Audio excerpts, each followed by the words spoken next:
uNgizwe uzovula iqembu lenhlangano. Sawubona kuphi nakuphi la kufinya khona lombuso njengamanje ukubingelela wena ke mathinda cebo intombi zomqamela amehla khabanye sebaqamela imalithi wazi ngana wethu ngabe usuku lakho lokuqala la ngicothoza okulungile upress subscribe button ushare uphinde ucomment ulike okukhulu nakhonke umusubscribe ikhamera lakhe hamba kodwa wesosenze sube wena oqala notification uma sefala ivideo phambili kanti ke ngabe umdala la ekhaya cha uyathi hlangana laphana kwi-comment section ungakhohlwa ukulike.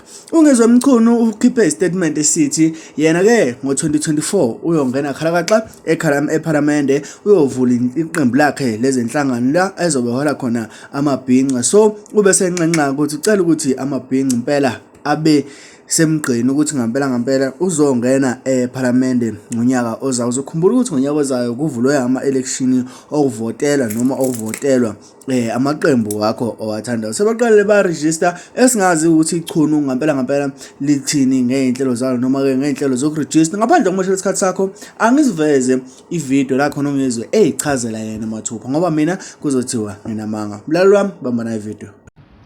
Futhi okwesibili ufuna umgcizelela ngimqinisekise ukuthi nakanjani ngonyaka ozayo sobe sisephalamende sihamba nani mabhinqa futhi siphethele ilizwe laseNingizimu Afrika silivuluvaya silisa la kufanele lidiliye khona.